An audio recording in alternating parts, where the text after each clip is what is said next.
दोस्तों, आज की इस वीडियो में हम एक बहुत गहरी और ज़रूरी बात समझने वाले हैं।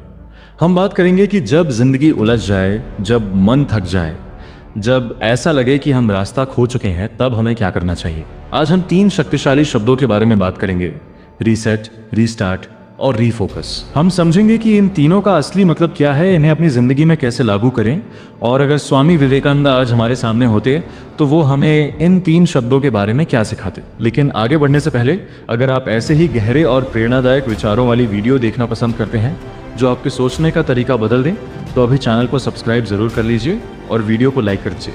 इससे हमें और भी ऐसी ज्ञानवर्धक वीडियो बनाने की प्रेरणा मिलती है। अब आइए शुरू करते हैं। जिंदगी में कभी ना कभी हर इंसान ऐसे दौर से गुजरता है जब सब कुछ उलझा हुआ लगता है। मेहनत कर रहे होते हैं लेकिन परिणाम नहीं मिलता, मन में डर होता है, असफलता का बोझ होता है और धीरे धीरे हमारा आत्मविश्वास कम होने लगता है। ऐसे समय में ज्यादातर लोग सोचते हैं कि शायद उनकी किस्मत ही खराब है या शायद अब कुछ नहीं बदलेगा। लेकिन स्वामी विवेकानंद का मानना था कि मनुष्य के अंदर इतनी शक्ति है कि अगर वह चाहे तो अपनी पूरी जिंदगी को नए सिरे से बना सकता है। विवेकानंद कहते थे, उठो, जागो और तब तक मत रुको जब तक लक्ष्य प्राप्त न हो जाए। इस वाक्य में ही रीसेट, रीस्टार्ट और रीफोकस का पूरा दर्शन छिपा हुआ है। सबसे पहला शब्द है रीसेट। रीसेट का मतलब है अपने मन को साफ करना। कभी कभी हमारी सबसे बड़ी समस्या बाहरी परिस्थितियां नहीं होती, बल्कि हमारा अपना मन होता है। हम पुराने डर, पुरानी असफलताओं और लोगों की बातों को अपने अंदर जमा कर लेते हैं। धीरे धीरे ये सारी चीजें हमारे सोचने की शक्ति को कमजोर कर देती हैं। रीसेट का मतलब है इन सबको छोड़ देना। जैसे मोबाइल फोन कभी कभी हैंग हो जाता है और हमें उसे रीसेट करना पड़ता है, वैसे ही इंसान के दिमाग को भी कभी कभी रीसेट की जरूरत होती है। स्वामी विवेकानंद कहते थे कि मनुष्य वही बनता है जो वह सोचता है। अगर आप बार बार अपने आप से कहते हैं कि आप कमजोर हैं, तो धीरे धीरे आपका मन सच में कमजोर हो जाता है। लेकिन अगर आप अपने मन को रीसेट करके नए विचार डालते हैं, मैं कर सकता हूँ, मैं सक्षम हूँ, मैं मजबूत हूँ, तो आपका पूरा व्यक्तित्व बदलने लगता है। दूसरा शब्द है रीस्टार्ट। रीस्टार्ट का मतलब है फिर से शुरुआत करना। बहुत से लोग जिंदगी में इसलिए पीछे रह जाते हैं क्योंकि वे असफलता के बाद दोबारा शुरुआत करने से डरते हैं।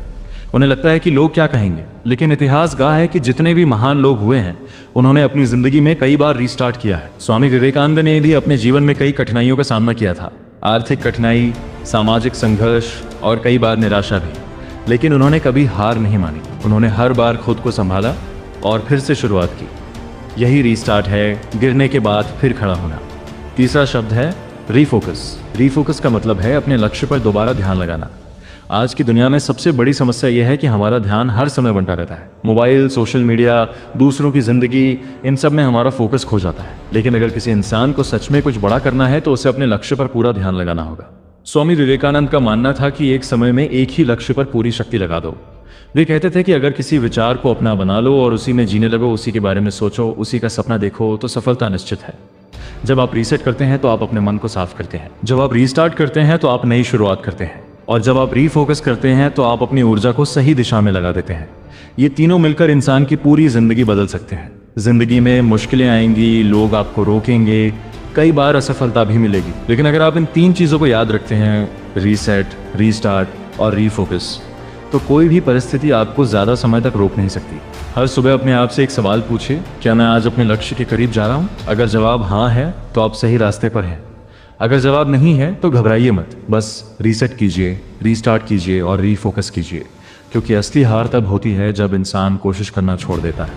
वीडियो ख़त्म करने से पहले मैं आपसे एक सवाल पूछना चाहता हूँ। क्या आप भारत में ऐसे किसी व्यक्ति का नाम जानते हैं जिसने अपनी ज़िंदगी में सच में रीसेट, रीस्टार्ट और रीफोकस किया हो और फिर बहुत बड़ी सफलता हासिल की हो? ऐसा कोई इंसान, चाहे वह कोई महान संत, नेता, वैज्ञानिक, बिजनेसमैन या कोई आम व्यक्ति ही क्यों न हो, अगर आपको याद आता है तो उसका नाम कमेंट में ज़रूर लिखिए। मैं सच में देखना चाहता हूँ कि इस वीडियो को देखने वाले लोगों के हिसाब से भारत में किस व्यक्ति ने अपनी ज़िंदगी को सबसे शानदार तरीके से दोबारा खड़ा किया।